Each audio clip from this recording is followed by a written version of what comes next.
This video will show you how to replace the front brake caliper on a Mitsubishi Lancer. This will be located behind your front wheel. Let's get into it.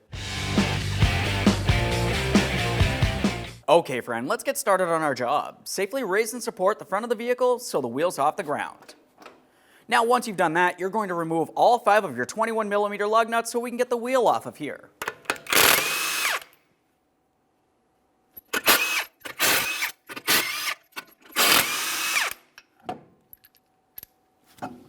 Now that we have the wheel out of the way, we have a clear view of our front brakes. We're going to be dealing with the caliper itself. Now looking along the back side of the caliper or on the inboard side, this is where you're going to find your bleeder screw. There may be a cover protecting this area. Go ahead and remove that cover and make sure you have a collection receptacle under this area. Just a quick inspection of that. On this caliper, I'm going to be using an 8mm. We're going to open this up and wait to see a steady trickle of fluid making its way out.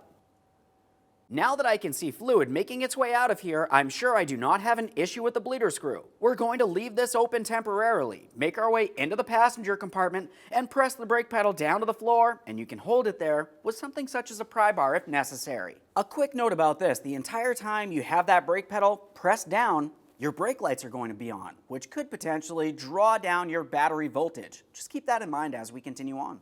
Now after you have that brake pedal down all the way to the floor, you're going to find that the fluid stops coming out of the bleeder screw. That's exactly what we want. Continue on to lightly snugging the bleeder screw for now. Now, continuing along the back side of the caliper, you can see just below where our bleeder screw is, we have the area where our flex hose connects to the caliper.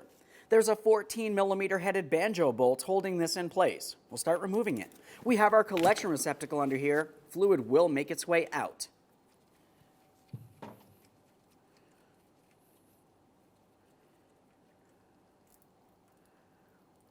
Now that is the fluid from inside of the caliper. It is not the fluid making its way down through the brake system from the master cylinder. Now we can disconnect that flex hose from the caliper. We're going to start removing the caliper. We do still have the brake pads inside of the caliper, but we can remove them once we have that dislodged. Let's make our way along the backside. 2 mounting bolts. As I make my way along the backside here, I can see those 2 17mm bolts. There's one up high and one down just below it. As for the upper one, we'll fully remove it, we'll give it a quick inspection, and then start it back in a couple threads, which will prevent the caliper from falling down as we continue on. Let's get that bottom one.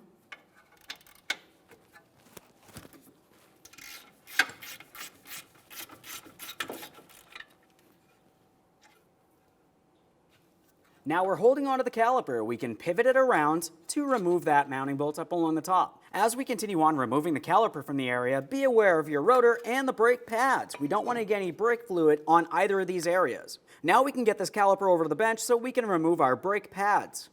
So now we can see our caliper in this area. You should be able to carefully reach through and start removing those brake pads.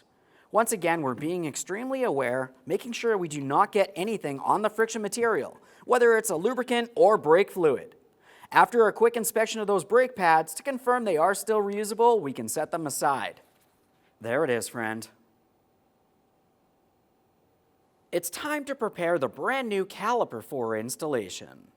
The first thing we always need to do is disassemble it, at least as far as removing the caliper from the bracket itself. Now to separate this, you're going to find that you have 2 slider bolts. This is going to make its way through the caliper, through this boot you can see right here, and into the bracket. Let's go ahead and remove each of those. We're using a 14mm.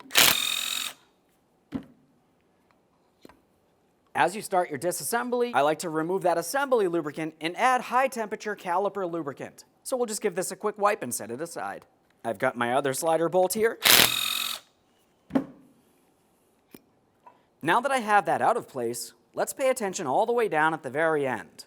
We'll just give this a quick wipe. This is where you can see a vibration dampener. During the installation process, we need to make sure we have this in the same exact position. We took it out of this port, so that's where we're installing it. We're not going into the opposite side. Let's go ahead and remove this portion of the caliper and we'll temporarily set this aside. I have my high temperature caliper lubricant and I'm starting to lubricate my caliper bracket along the areas where my bracket tins will sit. This is going to help with vibration dampening and noise reduction. It also is a rust preventative. Now you don't have to worry about mixing up your caliper bracket tins. They're both the exact same. Just make sure you align them with the bracket and press them into the fully seated position.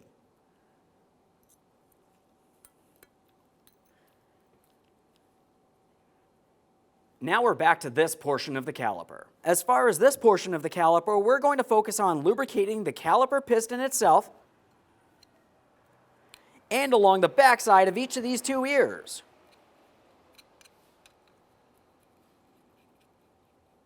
We will also be lubricating our caliper slider mounting bolts as well, but we'll be doing that when it's time during the installation process. For now, we'll just set them aside. Let's start with the caliper bracket over at the vehicle. Now, as we start sliding this bracket into place, we have our two mounting bolts. I've cleaned the threads and applied blue thread locker. We're going to start in each of these two mounting bolts. We'll bottom them out and then torque them to 80 foot-pounds.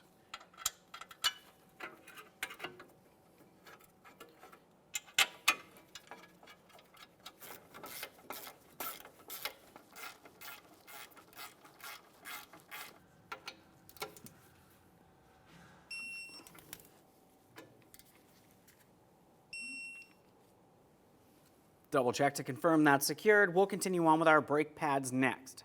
As far as installing the brake pads, we want to make sure we install them in the same positioning as where you had removed them. Typically, you're going to find on the inboard pad, you can see a marking where the circular piston was located. Another clear indication of the inboard pad would be the wear indicator. Let's start getting this in position into the caliper bracket. We're gently sliding it into position. Should slide in fairly easily here. And now we have our outer brake pad. This one, you can tell it has the area for the two ears. Now we're looking at our two caliper slider mounting bolts. I've lubricated the entire smooth shafted area. When we go to install these, we'll make sure we have the one with the vibration dampener on the bottom side.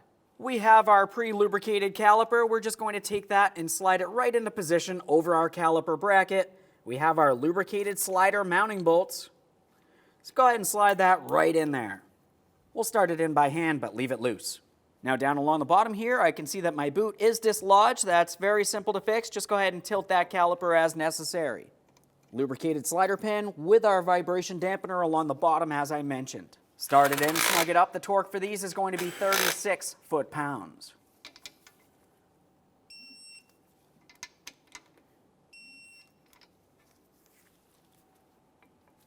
Now we're looking at our banjo bolts. We're going to take one of our brand new gaskets and slide it directly on there.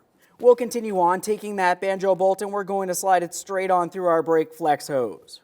Install the other new gasket on the other side of the brake flex hose. Now we have a gasket on each side. We'll take this, carefully align it, and start it into the caliper. You don't want to cross thread anything or strip it. Now I have this started in. We'll make sure that we're aligned as we continue on snugging this up.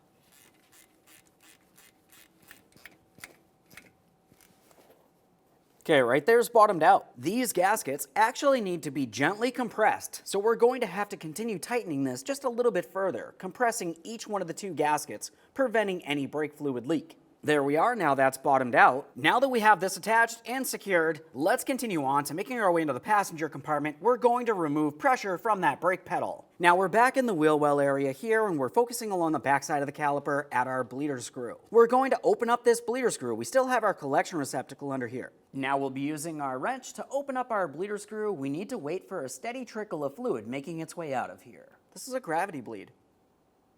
Now, as you can tell, we have a steady trickle of fluid making its way out of here. I don't see any air bubbles. We'll go ahead and close this off. Your new bleeder screw is a 7mm. After completing a gravity bleed, the next thing you could do is make your way into the passenger compartment. You're going to pump up the brake pedal till it feels firm. Confirm it doesn't feel like it sinks down in any way or feels squishy. If it does, there could potentially still be air trapped in the system. And if that's the case, continue on with a manual brake bleed. Otherwise, go ahead and clean up any mess and reinstall your bleeder screw cover. One last quick inspection in this area, let's install our wheel. We'll start on all 5 of our 21mm lug nuts. Bottom them out. Get the wheel safely on the ground and then torque each of these lug nuts to 80 foot-pounds.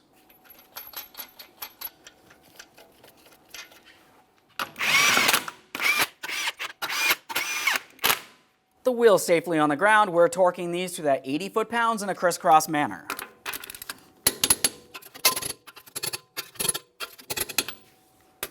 Torqued. Okay friends, let's get started on our job. To bleed the brakes on our vehicle, we want to make sure in a safe area to raise and support and remove all wheels. After you've completed that, you're under the hood at the master cylinder. Under the hood of the master cylinder, we're going to make sure we clean around this entire area so no miscellaneous debris makes its way into the braking system. Now the master cylinder is what holds your brake fluid, so of course we're going to remove as much of the original brake fluid as possible. A quick inspection of the cap to make sure it's still in good usable order. Once you have the cap out of the way, you're going to find you have a small screen deep inside this area of the master cylinder. You could either carefully reach in with a gloved finger or use a small angled pick, whatever's easiest for you. Now that we have that out of there, we'll just give that a quick inspection as well. We can set it aside. Now we can start removing as much fluid from inside here as possible. Use a small fluid extraction device.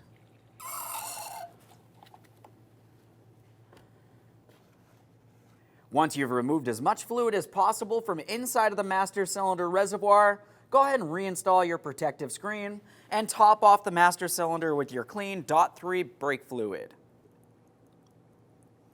After you've topped it off, go ahead and temporarily reinstall that brake fluid reservoir cap. Now that we've replaced all the fluid inside the master cylinder and removed all wheels from the vehicle, it's time to start bleeding the brakes, and we're at the driver's side rear first. Once we've completed the driver's side rear, we're going to the passenger's side front. After we've completed that, we're going to have to stop at the master cylinder up under the hood so we can top it off with some clean .3 brake fluid. Continuing on from that master cylinder, we'll be at the passenger side rear, and then we're ending at the driver's side front.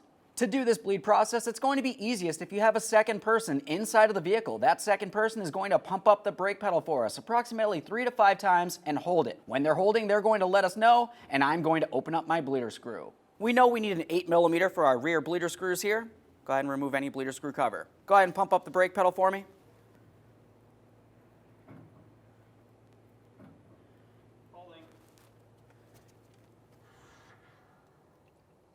Got a tiny bit of air on that one. Go ahead and pump.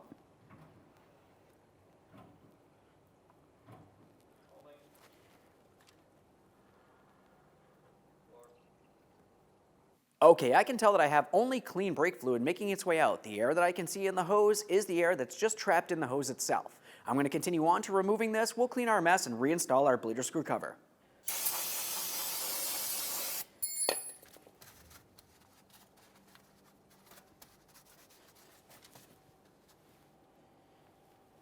Reinstall that bleeder screw cover. Now let's move to the passenger side front. Now we're over at the right front. Looking at the brakes here, we have our caliper. We do have a dust boot, so let's just go ahead and remove that protective cover. We're using an 8mm for our front bleeder screws as well. Go ahead and pump up the brake, please.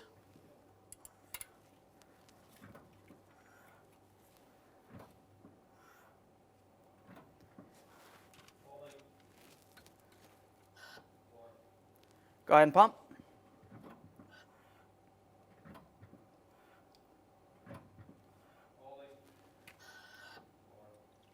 Go ahead and pump.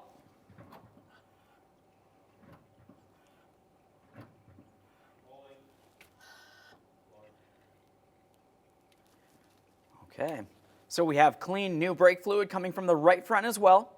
We'll go ahead and remove this, clean any mess.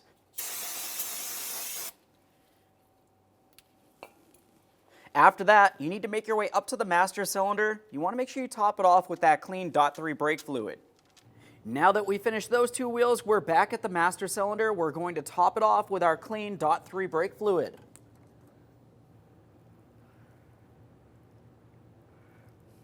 That looks good. Make sure we reinstall the cap. And now here's where you'd continue on to repeating the exact same brake bleeding process. You'd want to make your way to the right rear or passenger side rear. After that, you're going to the driver's side front. Make sure you clean any messes and reinstall your bleeder screw covers. Now at this point, we finished bleeding all brakes. You need to make sure you top off that master cylinder with your clean .3 brake fluid all the way to the maximum line, and then reinstall your brake fluid cover. We'll just make sure we clean up any brake fluid from this area. Brake fluid is corrosive and we don't want it on our paint. Now after cleaning all messes, make sure you torque each and every one of your wheel lug nuts to 80 foot-pounds. Pump up the brake pedal one last time and take your vehicle for a road test. Thanks for watching. When only the best will do, demand TRQ. The only company that lets you view before you do. TRQ is committed to offering the highest quality aftermarket auto parts that are engineered for peace of mind. Thanks for using and viewing with TRQ.